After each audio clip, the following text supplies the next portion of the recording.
நாகேஷ்வின் டைரக்ஷனில் அமிதாப் பச்சன், பிரபாஸ், தீபிகா படுகோன் நடிப்பில் ரிலீஸ் ஆயிருக்க கல்கி 2898 ஏடி படத்தோடைய ரிவ்யூ தான் இப்போ நம்ம பார்க்க போகிறோம். இந்த படம் வந்து ஆரம்பத்துலேருந்தே செம டாக்காக இருந்துச்சு. படம் எடுத்த உடனேவே பிரபாஸ் வந்துட்டார், அமிதாப் பச்சன் வந்துட்டார், கமல் வந்துட்டார், விஜய் தேவர்கொண்டா, அப்படி இப்படின்ட்டு நிறையா கேஸ்ட் ஆர்டிஸ்ட் வந்துனே இருந்தாங்க. படம் அந்த அளவுக்கு ஒரு எக்ஸ்பெக்டேஷன் கொடுத்தாங்க. ட்ரைலர் ரிலீஸ் ஆனோடனே ஓகே ஒரு ஹாலிவுட் ரேஞ்சில் ஒரு படம் பார்க்க போகிறோம்ன்ற ஒரு தாட் தான் இருந்துச்சு. படம் அந்த அளவுக்கு சாட்டிஸ்ஃபைன் பண்ணிச்சான்னு கேட்டுச்சுன்னா கண்டிப்பாக இல்லை.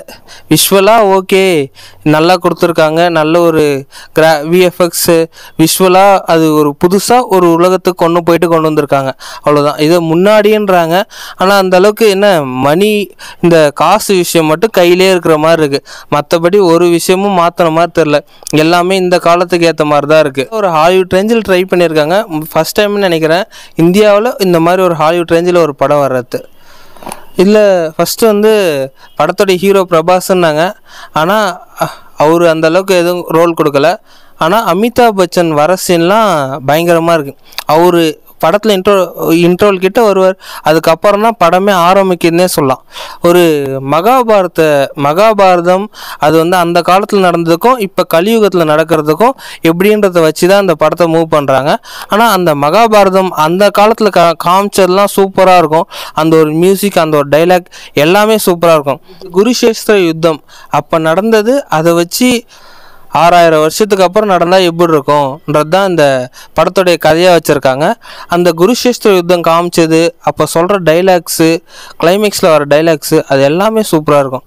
அதுவும் கர்ணனா பிரபாஸை காமிக்கும்போது ஒரு டைலாக் ஒன்று சொல்லுவாங்க பாருங்கள், அதெல்லாம் செம மாசாக இருக்கும், ஒரு பூஸ் பம்ஸாக இருக்குன்னே சொல்லலாம். அமிதாப் பச்சன் அவர் வர சீன்லாம் சூப்பராக இருக்கும், வேறு லெவலில் சூப்பராக கொடுத்துருக்காருனே சொல்லலாம்.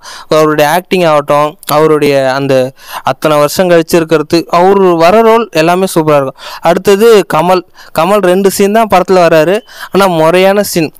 ஃபஸ்ட்டு சீனில் கூட அந்தளவுக்கு இல்லை, கிளைமேக்ஸில் அவர் கொடுப்பாருங்க ரோலு சூப்பராக இருக்கும். அவர் கிளைமேக்ஸில் கமல் 2 சீன் வந்தாலும் ஒர்த்தாக இருக்கார்.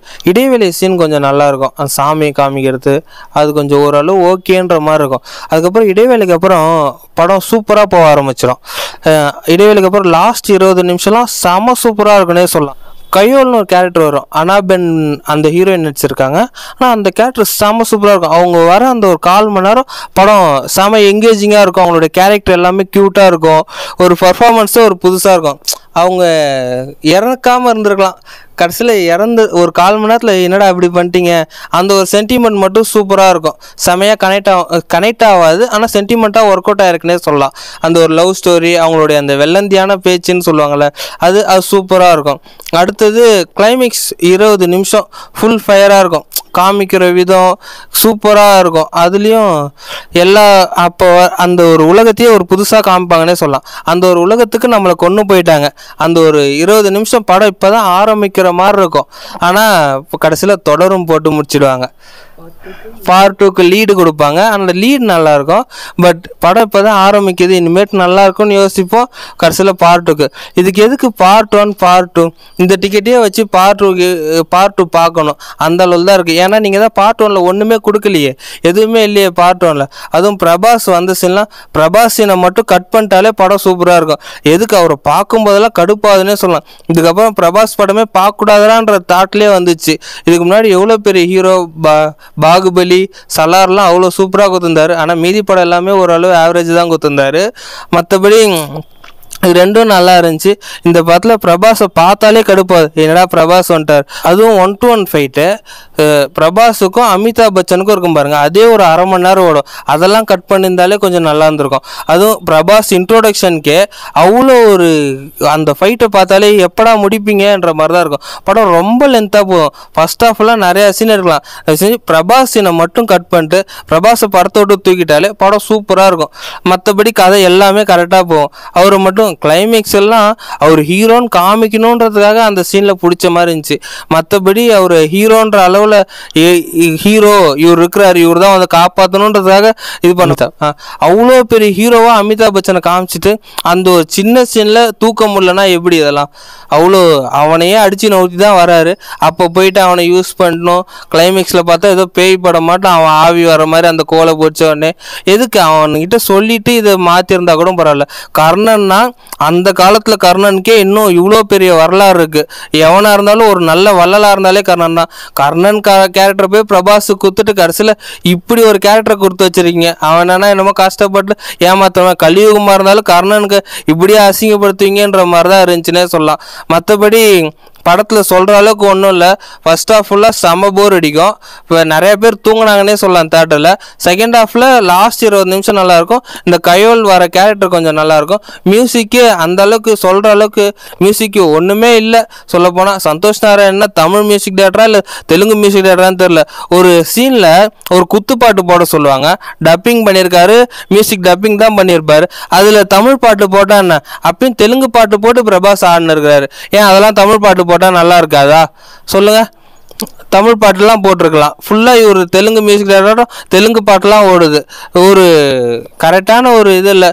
தியாங்க வந்தாங்க, லவ் பண்ணாங்க, போனாங்க, சுற்றினாங்க. ஆனால் அந்த உலகம் எப்படி இருக்குன்னா நம்ம இப்போ வாழுற உலகம் தான். அந்த உலகத்துக்கு இவங்க போகிறதுக்கு அவ்வளோ போராடுறாங்கன்ற மாதிரி காமிக்கிறாங்க. அதெல்லாம் ஓகே. அவங்க வந்தாங்க போனாங்க, என்ன ஒரு ஃபீலிங்கு இல்லை, எதுவுமே இல்லை. அடுத்து அப்படியே கதை வேறு மாதிரி மாறுது. ஒரு கதைக்குள்ளே கரெக்டாக கொண்டு போனாங்களான்னு கேட்டால் இல்லை. தீபிகா படுகோன் ஓகேன்ற மாதிரி அவங்களுக்கு ஒரு அம்மா கேரக்டர் ஓகே அளவாக கொடுத்துருக்காங்க. அதெல்லாம் நிறைய கெஸ்ட் ரோல் வந்து நேர்க்கிறாங்க. சின்ன சின்ன சீன்களாம் பாட்டுக்கு லீடு கொடுத்துருக்காங்க. பார்ட் 2 ஆச்சு இதோடைய கதையோட கரெக்டாக வரும்னு நினைக்கிறேன். ஆனால் காமிச்ச விதம் அந்த ஒரு புதுசான ஒரு உலகத்துக்கு கொண்டு போயிட்டு வந்திருக்காங்க. 3D எஃபெக்ட் எதுக்குன்னே தெரில. 20 ரூபா எக்ஸ்ட்ரா தான் வாங்கினாங்க. ஸ்டார்டிங்கில் 2 நிமிஷம் ஏதோ ஒரு சீன் வந்த மாதிரி இருந்துச்சு கிட்ட. மற்றபடி எல்லாமே எதுக்கு தான் இது 3D எஃபெக்ட்னே தெரில. 20 ரூபா எக்ஸ்ட்ரா கொடுத்தது தான் நஷ்டம், வேறு ஒன்றும் பிரயோஜனம் இல்லை. அந்த அளவில் தான் இருந்துச்சு. 3D கொடுத்துருக்காங்க. ஆனால் ஒரு சண்டை காட்சியிலாச்சும் கீழே ஒரு அம்பு கிட்ட வந்துச்சு, இந்த மாதிரி என்னாச்சும் இருந்திருக்கணும். அந்த மாதிரி ஒன்றுமே இல்லை. அவங்க வச்சுருக்க துப்பாக்கியெல்லாம் பார்த்தா ஏதோ அட்டையில் ரெடி பண்ண துப்பாக்கி மாதிரி இருக்குது. எல்லாருமே திடீர்னு இவங்களுக்கு இந்த பவர்லாம் எப்படி வந்துச்சு, ஏன் வந்துச்சு, எதுக்கு வந்துச்சு, திடீர்னு ஒருத்தன் கையிலேருந்து என்ன ஊற்றுறான் பார்த்தா அவன் பிடிச்சிக்கிறான். ஒரு கதையை கரெக்டாக கொண்டு போகணுமா, இது இவங்களுக்கு இந்த சக்திலாம் இருக்குன்னாச்சும் நமக்கு முன்னாடியே சொல்லியிருக்கலாம். ஃபர்ஸ்ட் ஆஃப் எல்லாம் அந்த சண்டைலாம் அவ்வளோ நேரம் ஓடுனதே ஒரு கதையாச்சும் ஒழுங்காக கொண்டு போயிருந்தா நடக்கும். இன்ட்ரோடக்ஷன் ஃபைட்லாம் ரொம்ப போர் அடிக்கிற மாதிரி இருக்கும். என்னடா பிரபாஸ் வச்சு இப்படி பண்ணுறீங்கன்ற மாதிரி தான் இருக்கும்.